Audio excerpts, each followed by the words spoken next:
Hello दोस्तों, welcome back to a channel. Guys, हम लोग पढ़ रहे थे केमिकल काइनेटिक्स और केमिकल काइनेटिक्स का हमने नियर अबाउट 25% टॉपिक तो कंप्लीट कर लिया था। क्या क्या किया था पिछले वीडियो में? हमने रेट ऑफ रिएक्शन पढ़ लिया था, factor affecting on rate of reaction हमने पढ़ा था। ठीक है, हमने ये भी समझ लिया था कि क्या है एवरेज रेट ऑफ रिएक्शन, क्या है इंस्टेंटेनियस रेट ऑफ रिएक्शन। ठीक है, what is rate law. Rate law बहुत बहुत इंपॉर्टेंट टॉपिक है दोस्तों, ये आपको पढ़ना है, जो हमने ऑलरेडी वीडियो में पढ़ा चुके हैं। ठीक है, रेट लॉ और रेट लॉ का एग्जाम्पल आपको याद रखना है। उसके बाद फिर हमने पढ़ा था order of reaction. Order of reaction rate law के ही रिलेट करता है। ठीक है, तो उसकी भी डेफिनेशन और order of reaction, first order, second order reaction, ये सब कुछ एग्जाम्पल्स आपको याद रखना। और उसके बाद फिर बच्चों बहुत अगेन रेट लॉ जैसा ही एक इंपॉर्टेंट टॉपिक जो हमने पढ़ा था, that is distinguish between order of reaction and molecularity of reaction. ठीक है, तो ये सारी चीजें हमने प्रीवियस वीडियो में कंप्लीट कर ली थी। ठीक है, आज की वीडियो में हम लोग जो टॉपिक कवर करने वाले हैं वो है first order reaction and integrated rate equation of first order reaction. Even हम लोग half life of reaction and half life of first order reaction भी कंप्लीट करने वाले हैं। ठीक है गाइस, तो शुरू करते हैं फिर आज का वीडियो, जहां पे हम लोग पढ़ेंगे what is first order reaction, specially integrated rate equation of first order reaction. ठीक है गाइस, अब फर्स्ट ऑर्डर रिएक्शन किसको कहते हैं जनरली? फर्स्ट ऑर्डर रिएक्शन यानी ऐसे रिएक्शन जहां पे rate of reaction is depend upon concentration of only one reactant. अगर आपको एग्जांपल फर्स्ट ऑर्डर रिएक्शंस देखना है, ओके, तो यू कैन गो विद से like the examples of this first order reaction. ये देख सकते हैं जहां पे 2H2O2 in a liquid state decompose होके 2H2O प्लस O2 फॉर्म कर रहा है। रेट लॉ क्या कह रहा है? The rate law says that rate is equal to K into concentration of H2O2। देखो बच्चों, दिस इज रेट लॉ, जो कि एक्सपेरिमेंटल क्वांटिटी है, ये हम लोग मैन्युअली नहीं लिख सकते। ठीक है, तो ये रेट लॉ एक्सप्रेस कर रहा है कि rate of reaction is depend upon concentration of only one reactant या फिर one mole of a reactant, and that's why this sort of reaction ये क्या कहेंगे? First order reaction. Same way यहां पे भी ये देख लो, तो 2N2O5, ठीक है, डिकम्पोज होकर 4NO2 प्लस O2 फॉर्म हो रहा है। Rate is equal to K into concentration of N2O5। So here also the rate, और वट एवर आप कह सकते हैं कि in the rate law the concentration of reactant is raised to power 1, so that is all about the order of reaction, and यहाँ पे raised to power 1 है, तो फिर ये फर्स्ट ऑर्डर रिएक्शन है। ठीक है, तो ये फर्स्ट ऑर्डर रिएक्शन के एग्जांपल हो गए। सिंपली कहेंगे, जनरल टर्म में कहेंगे कि rate of reaction is depend upon concentration of only one reactant. ठीक है, तो गाइस यहाँ पे हमें पढ़ना क्या है? हमें पढ़ना है integrated rate law of first order reaction. ठीक है, क्या पढ़ना है? Integrated rate law of first order reaction. एक बड़ा सा डेरिवेशन है बच्चों, ये डेरिवेशन भी 2 मार्क के लिए आपको एग्जाम में आएगा जरूर। ठीक है, स्टेप बाय स्टेप हम लोग ये पूरा डेरिवेशन आज समझ लेते हैं। ठीक है, but what is first of all integrated rate law? Integrated rate law exactly है क्या चीज? ठीक है, integrated rate law generally describe करता है how rate of a reaction depends on concentration of reactant. ठीक है, it describe how rate of reaction depends upon concentration of reactant in terms of derivatives. ठीक है, so in terms of derivatives rate of reaction depends upon concentration of reactant, ये describe करेंगे। So that is actually called to be a integrated rate law. ठीक है, शुरू करते हैं फिर integrated rate law for the first order reaction. एक general equation से ही बच्चों हमें समझना है उसको। तो जनरल इक्वेशन कौन सा समझ लेता है? जनरल इक्वेशन सिंपली एक से कंसिडर करो कि we are having A, okay, A is a reactant, A is a reactant that turns into the P. बराबर है। पहले फर्स्ट ऑफ ऑल इसका रेट लॉ लिख लेते हैं हम लोग। तो rate is equal to minus D into concentration of A divided by D T, that is equal to K into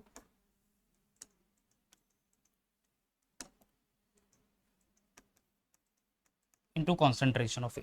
ठीक है, ये बच्चों हो गया उसका रेट लॉ। ठीक है, minus rate is equal to minus D into concentration of A divided by T T. यहाँ पे माइनस साइन क्यों दिया है? बिकॉज रेट ऑफ रिएक्शन हम लोग लिख रहे हैं इन terms of concentration of reactant, और रिएक्टेंट का कॉन्सेंट्रेशन कंज्यूम हुआ है दोस्तों। कंज्यूम हुआ है मतलब क्या हुआ? रिएक्टेंट कंज्यूम हुआ मतलब कॉन्सेंट्रेशन उसका डिक्रीज हुआ, और इसीलिए हमने यहाँ पे नेगेटिव साइन पुट किया है। ठीक है, ये ऑलरेडी हमने average rate of reaction, instantaneous rate of reaction के वक्त पढ़ी लिए थे। ठीक है, okay, so that is equal to K into concentration of A. Concentration of A raise to some लो आप लिख सकते हैं यहाँ पे concentration of A raise to 1। अगर ए रेस टू 1 है, इसका मतलब क्या है बच्चों? That is first order reaction only. ठीक है, तो ये लिखने की जरूरत है नहीं, सिंपली कॉन्सेंट्रेशन ऑफ के इंटू कॉन्सेंट्रेशन ऑफ ए, इतना ही लिखेंगे। ओके, अब इसी इक्वेशन को बच्चों हमें पहले तो रीअरेंज करना है। ठीक है, क्या करेंगे हम लोग? First of all we are going to rearrange the equation. Okay, so I will write over here on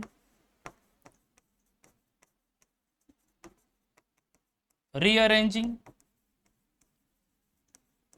the above equation, ठीक है, ये इक्वेशन को नंबर 1 दे देता है, समझ लो, ठीक है। अब इक्वेशन को रीअरेंज कर दिया तो व्हाट विल हैपन, अब देखो बच्चों ये क्या करेंगे हम लोग, ये क्रॉस मल्टीप्लाई कर लेंगे dt एंड कॉन्सोनेशन ऑफ a, इसका क्रॉस मल्टीप्लिकेशन कर लेंगे। एट द सेम टाइम ये जो नेगेटिव साइन है इसको हम लोग राइट साइड में ले लेते हैं, ठीक है, ये रेट को नहीं लिखेंगे, just will concentrate on this equation. So d into concentration of a divided by, अब dt को रिप्लेस करेगा a, I mean to say concentration of a is equal to minus k into dt, इसको हम लोग note down करेंगे as a equation number 2। समझ में आ गया? तो फिर ये d into concentration of A divided by concentration of A, ये आ गया यहाँ पे, दैट इज इक्वल टू, ये माइनस साइन राइट साइड ले लिया, माइनस के इंटू ये ए को क्रॉस मल्टीप्लाई किया हमने किससे, dt से, तो k into dt। Done with this, तो फिर हमने यहाँ पे रीअरेंज कर लिया इक्वेशन को, ठीक है। After the rearranging the equation हमें क्या करना है, इस इक्वेशन को इंटीग्रेट करना है, ठीक है। तो चलो इंटीग्रेशन भी स्टार्ट कर लेते हैं।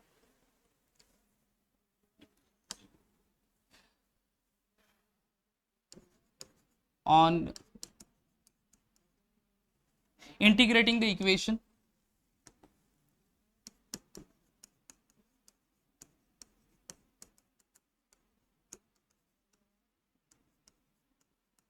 okay, now we are going to integrate the equation, okay, between the say as concentration of a is equal to concentration of a naught at time t equal to 0, समझ लो ये reaction हमारा, ठीक है, ये रिएक्शन इनिशियल टाइम पे you know initial concentration होगा A का, ठीक है। तो इनिशियल कॉन्सेंट्रेशन ए जो है that is express as concentration of A at the bottom 0 लिखना है, that is initial concentration at time T equal to 0, and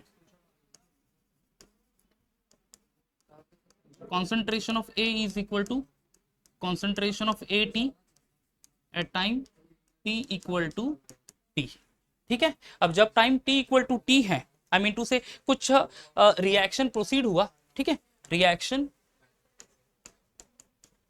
proceed हुआ और एक सर्टेन टाइम के बाद जो रिएक्टेंट का कॉन्सेंट्रेशन बचा हुआ है दैट इज 80, ठीक है। तो सिंपली हम लोग कहेंगे कि that A not is the initial concentration, समझ में आ गया, ए नॉट ये क्या है बच्चों, initial concentration of A, and 80 जो लिखा हुआ है हमने that is this one concentration of A T, that is the unreacted concentration of A, ठीक है। और concentration of A which remains unreacted, कुछ रिएक्ट होने के बाद इनिशियल कॉन्सेंट्रेशन पहले एंड देन रिएक्शन होने के बाद कुछ जो बचा हुआ है कॉन्सेंट्रेशन ए का वो एक्सप्रेस करेगा कॉन्सेंट्रेशन ऑफ ए टी, ठीक है। तो A not and A T. So guys start करते हैं फिर इंटीग्रेशन, ओके, किस कौन सा इक्वेशन का इंटीग्रेशन करना है हमें, ये वाले इक्वेशन का, D into concentration of A divided by concentration of A is equal to minus के इंटू डी टी। समझ में आ गया? ओके चलो तो आगे बढ़ता है फिर।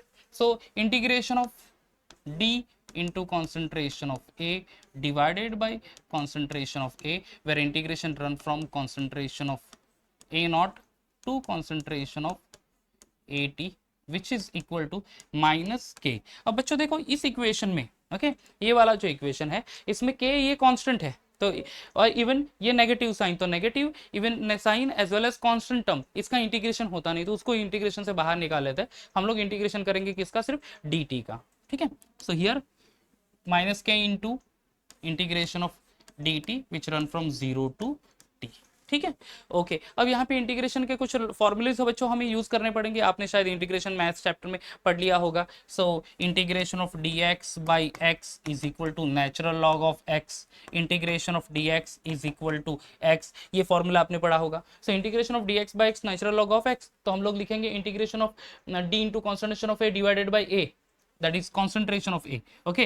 तो dx बाय f के टर्म पे ही होगा, that is equal to natural log of A होगा, and integration of dt is equal to t on the basis of this formula, integration of dx is equal to x, ठीक है। तो ये formula तो मैंने बता दिया यहाँ पे इंटीग्रेशन का, होपफुली आपको पता होगा ये चीज। So here I will write natural log of concentration of A which run from concentration of A naught to concentration of AT which is equal to minus K into, अब ये constant integration of dt that is equal to T, okay चलो इतना तो लिख दिया हमने। अब आगे क्या करेंगे बच्चों, हम लोग आगे करेंगे, हम लोग सब्सटीट्यूट करेंगे लिमिट, सब्सटीट्यूशन ऑफ लिमिट, ठीक है। So substitution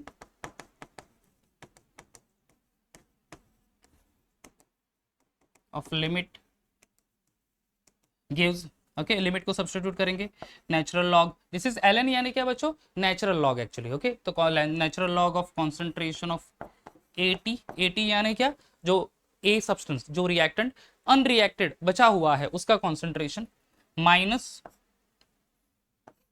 natural log of A not is equal to minus K into T. ठीक है, अब ये बच्चों लॉग है, नेगेटिव साइन है, तो जब भी अगर नेगेटिव साइन है और अगर हम लोग लॉग यूज करें तो हम लोग उसको डिवाइड करते हैं जनरली, ठीक है, तो फिर ये डिविजिबल क्वांटिटी हो गई। तो आगे बढ़ेंगे फिर नेक्स्ट स्टेप में हम लोग। So this equation is also written as और ln ऑफ concentration of AT, concentration of AT divided by concentration of A naught is equal to minus K into T. ठीक है, कुछ स्पेस अगर मुझे चाहिए होगा तो आई यूज दी अदर स्पेस, तो मैं थोड़ा सा इसको रख देता हूँ ऐसे। Okay done. चलो क्या किया मैंने यहाँ पे, ये देख लो, तो here natural log of concentration of AT minus natural log of concentration of A, तो फिर ये माइनस साइन है, तो सिंपली मैंने क्या कर लिया यहाँ पे, ये देख सकते हैं आप, और log of concentration of AT divided by concentration of A not is equal to minus KT। ठीक है, चलो ये हो गया। अब बच्चों यहाँ पे मुझे ये माइनस साइन हटा देना है, what I have to do, मैं क्या करता हूँ, so therefore I will write natural log of concentration of A naught divided by concentration of AT is equal to KT लिखता हूँ। ठीक है, क्या किया मैंने, डिनोमिनेटर न्यूमरेटर को चेंज कर दिया to remove that negative sign. समझ में आ गया, ये बुक में दिया नहीं है एक्चुअली, बुक में एक स्टेप सीधा सीधा जंप कर दिया है, बट जस्ट हम लोग यहाँ पे समझने के लिए ये भी लिख देंगे, कोई इश्यू है नहीं यहाँ पे। डन विद दिस, ठीक है, ये समझ में आ गया। देयरफॉर अभी बच्चों क्रॉस मल्टीप्लीकेशन करेंगे KT का, therefore K is equal to, अभी K यहाँ पे ले लिया तो T इस तरह पाया जाएगा, तो this is 1/T into natural log of concentration of A naught divided by concentration of AT। ठीक है, अब यहाँ पे बच्चों एक चीज हो गई, ये स्टेप समझ में आ गया, ये T को मैंने इस तरफ लेके आया सिंपली, ओके, T को जस्ट राइट साइड लेके आया, तो फिर K is equal to 1/T into natural log of concentration of A not upon concentration of AT, इतना ही लिखा है, दैट इज डन। ओके, अब बच्चों ये नेचुरल लॉग को हटा देना है, इंटीग्रेशन में एक और फॉर्मूला है, ln is equal to 2.303 log to the base 10 of limit. Okay, तो नेचुरल लॉग को रिप्लेस करेंगे by taking the limit of log of 10। ठीक है, तो फिर यहाँ पे ये फॉर्मूला है ln is equal to 2.303 log to the base 10, तो ये ln को हटा देंगे हम लोग, log टू द बेस 10 लिख देंगे एंड उसे मल्टीप्लाई भी करेंगे विद 2.303। ठीक है, तो ये फॉर्मूला यूज करना है बच्चों, आपको पता होना चाहिए कि इंटीग्रेशन के फॉर्मूले, तभी आपको ये डेरिवेशन पता चलेगा। ठीक है, okay, so K is equal to 2.303, 1 into 2.303, that is 2.303 upon T log to the base 10 of concentration of A naught upon concentration of AT। बच्चों ये जो इक्वेशन है, ये इक्वेशन हमारा आ गया integrated rate equation for the first order reaction. Okay, this particular equation को कहेंगे हम लोग integrated rate law for the first law of this one, first law और first order reaction, first law thermodynamic बोल रहा था एक्चुअली में, first order reaction. ठीक है, तो guys this done. Okay, clear हो गया ये चीज। ओके, अब बच्चों हमें क्या करना है, नाउ आगे एक और चीज कंसीडर करनी है, हमने यही इक्वेशन कंसीडर किया था, कौन सा वाला, that is A gives P and concentration of A is initial concentration, या फिर AT A naught actually concentration of A naught is initial concentration, AT ये unreacted concentration है A का। ठीक है, अब आगे बढ़ेंगे बच्चों हम लोग इसको। ठीक है, यहाँ पे टर्म क्या एक्सप्रेस करता है, K is the rate constant, T is the time। ठीक है, A naught is the initial concentration and AT concentration of AT that is unreacted concentration of A। ठीक है, if I'll write here, if A is equal to, और simply थोड़ा सा अलग वे से लिखेंगे, if concentration of A naught is equal to small a at time t equal to 0। ठीक है, अगर इनिशियल टाइम पे instead of concentration of A naught that is initial concentration of A, इसको रिप्लेस करेंगे बाय स्मॉल a, एंड समझ लो A moles of substance है, जो कि कुछ रिएक्शन हुआ and x mole of a substance remains unformed, तो फिर जो अनरिएक्टेड सब्सटेंस वो कितना हुआ, ए मोल में से एक्स मोल सब्सटेंस फॉर्म हुआ तो ए माइनस एक्स जो हुआ ये अनरिएक्टेड बचा, ठीक है, ये बच गया हमारे पास कुछ रिएक्शन कुछ टाइम के बाद, ठीक है। तो फिर अनरिएक्टेड कॉन्सेंट्रेशन जो है, जो कि हम लोग एक्सप्रेस करते हैं, that is concentration of AT, that is equal to, हम लोग लिखेंगे यहाँ पे a minus X at time t equal to T, T equal to T यानी एक स्पेसिफिक टाइम के बाद, टी टाइम के बाद, ओके, कुछ 1 second 2 second 5 second 1 day what ever it में भी, कोई भी टाइम हो सकता है।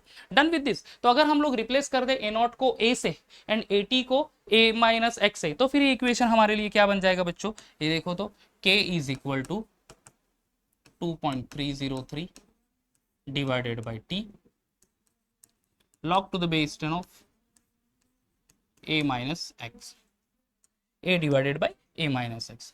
ये बच्चों हमारे लिए हो गया हमारा एक और integrated rate law equation.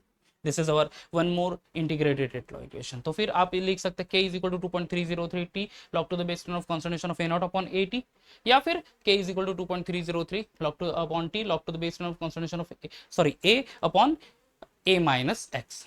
This is done बच्चों, ओके, वेयर k क्या है, constant, rate constant, t is the time, a यानी यहाँ पे initial concentration, a minus x यानी that concentration of a which remains unreacted, या फिर आप a not initial concentration and at unreacted concentration, ठीक है, आप ये यूज कर सकते हो। तो यहाँ पे बच्चों हमने फर्स्ट ऑर्डर रिएक्शन कंप्लीट कर लिया है, integrated rate equation of first order reaction भी कंप्लीट कर लिया है, देखो, ठीक है। First order reaction it describe how the rate of reaction is depends upon concentration of reactant, हमने कंसिडर किया था ये first order reaction a gives p, तो फिर रेट लिख दिया उसका minus D into concentration of A divided by D t is equal to k minus A, exchange का रीअरेंज किया तो d into concentration of A divided by A is equal to minus के into D t, इसको फिर integrate किया, finally हमें equation मिल गया जो कि k is equal to 2.303 t log to the base 10 of concentration of A not upon concentration of A t. Done with this, clear हो गया बच्चों, ठीक है। अब दोस्तों बारी आती है half life of the first order reaction की, ठीक है। Half life of first order reaction यानी क्या, अब बच्चों जब रिएक्टेंट कॉन्सेंट्रेशन समझ लो किसी भी रिएक्शन का एट द स्टार्ट 100% कॉन्सेंट्रेशन है, कोई सब्सटेंस ले लिया हमने, 1 मोलार कॉन्सेंट्रेशन है रिएक्टेंट का, अब वो 50% रिड्यूस हो जाएगा, ठीक है, कॉन्सेंट्रेशन 1 मोल से 50% यानी कितना होगा, आधा परसेंट, तो वो 1 मोल से आधा जो कॉन्सेंट्रेशन है, हाफ कॉन्सेंट्रेशन करने के लिए जो भी टाइम लगेगा उसको हम लोग कहेंगे half life of reaction. Definition देख लेते हैं बच्चों, it is defined as it is the time required for the reactant concentration to fall 1/2 of its initial value। देखो 1/2 of its initial value, reactant concentration का 1/2 initial value से concentration decrease होने के लिए जो भी टाइम लगता है उसको हम लोग कहते हैं क्या, half life of first order reaction. Done with this, clear हो रहा है ये चीज, ओके, आगे बढ़ते हैं। तो फिर बच्चों यहाँ पे हम लोग यही इसी इक्वेशन को ले लेते हैं, k is equal to 2.303 by T log to the base 10 of A not by A t, ठीक है। चलो स्टार्ट करते हैं derivation, k is equal to 2.303 upon t log to the base 10 of concentration of A not divided by concentration of A t, ठीक है। अब बच्चों यहाँ पे कॉन्सेंट्रेशन ऑफ ए नॉट क्या एक्सप्रेस कर रहा है, initial concentration of A T क्या एक्सप्रेस कर रहा है, अनरिएक्टेड कॉन्सेंट्रेशन, ठीक है। अब यहाँ पे बच्चों हम लोग कंसिडर करेंगे इफ कॉन्सेंट्रेशन ऑफ AT जो अनरिएक्टेड है, ठीक है, that is equal to concentration of A not by 2, ठीक है। अब AT, अब यहां पे बच्चों एक चीज समझ लो कि समझ लो हम 1 मोल सब्सटेंस ले रहे हैं, ठीक है, 1 मोल, अब उसका 50% कंज्यूम कर रहे हैं तो बचेगा कितना, 1/2। अब ये जो कॉन्सेंट्रेशन ऑफ AT क्या कह रहा है, दैट एक्सप्रेस अनरिएक्टेड कॉन्सेंट्रेशन। अब अनरिएक्टेड कॉन्सेंट्रेशन हमने concentration of A not by 2 क्यों लिया, क्योंकि देखो ये A not is the initial concentration, initial से आधा मतलब ए नॉट बाई 2, समझ में आ रहा है, इनिशियल कॉन्सेंट्रेशन से आधा हो जाएगा ना, that is a not by 2, so AT is replace by A not by 2 this time, समझ में आ रहा है ये चीज, डन, ओके। तो फिर यहाँ पे इसको कंटिन्यू करेंगे, A not by 2 at T is equal to T half, T equal to T half, done with this, clear हो गया। अब चलो आगे फिर, तो फिर इक्वेशन क्या होगा, k इज इक्वल टू 2.303। अब यहाँ पे बच्चों t को रिप्लेस करेंगे हम लोग t हाफ से, ठीक है, टी को किससे रिप्लेस करना है, टी हाफ से। log to the base 10 of concentration of A। अब ये देखो बच्चों, अब कॉन्सेंट्रेशन ऑफ एटी यानी क्या, unreacted concentration of reactant A बराबर। अब ये कितना क्या होगा 50%, यानी इनिशियल कॉन्सेंट्रेशन से आधा, that is a not by 2। तो concentration of A not divided by 2। ठीक है, अब चीजें क्या होगी बच्चों, यहां पे देख लो, ये ए नॉट और ए नॉट ये दोनों को हम लोग कैंसिल कर देंगे, करेक्ट, 2 को ऊपर लेके आएंगे, तो फिर आगे लिखेंगे हम लोग K is equal to 2.303 divided by T half, ये देख लीजिए 2.303 divide by T half, log of ये 2 ऊपर चला जाएगा। ठीक है, तो log of 2 into log of 2। अब यहाँ पे लॉग 2 देखना है हमें। ठीक है, तो फिर ये 2.303 इंटू लॉग 2 यानी पहले कैरेक्टरिस्टिक्स वैल्यू आ जाएगी 0, 2 तो लॉग होता नहीं, तो 20 का लॉग देखना पड़ेगा, और 20 का लॉग 0 कॉलम में देखेंगे तो बच्चों वैल्यू आएगी 3010। सो that is 3010 divided by T half. ठीक है, अब यहाँ पे दोस्तों क्या करना है, सिर्फ सिंपली मल्टीप्लीकेशन करना है, दैट इज 2.303 इंटू 0.3010, वो वैल्यू आ जाती है 0.693। तो फाइनल इक्वेशन जो हमारा मिल गया किसके लिए, that is half life of first order reaction K is equal to 0.693 divided by T half, या फिर आप लिख सकते हैं और T half is equal to 0.693 divided by K। तो गाइज ये जो है K यानी रेट कांस्टेंट, टी हाफ यानी हाफ लाइफ ऑफ रिएक्शन। ठीक है, so that is related with the equation K is equal to 0.693 upon t half. तो बच्चों ये छोटा सा डेरिवेशन है, ये आता है फॉर 2 मार्क्स, ये 2 मार्क्स के लिए डेरिवेशन ऑलरेडी आया है, इवन हाफ लाइफ की डेफिनेशन भी आई है जो आपको स्क्रीन पे यहाँ पे दिख रही है। Definition, it is the time required for the reactant concentration to reduce or to fall 1/2 of its initial value। ठीक है, that is half life का definition, and then simply integrated rate law of first order reaction हमें equation लिखना है। यहाँ पे AT का concentration A naught by 2 consider करना at T equal to T half, यानी T को रिप्लेस करेंगे टी हाफ से, सिंपली हमें फाइनल इक्वेशन मिल जाएगा, that is K is equal to 0.693 divided by T half, और T half is equal to 0.693 upon K। समझ में आ गया दोस्तों, क्लियर हो गया ये चीज।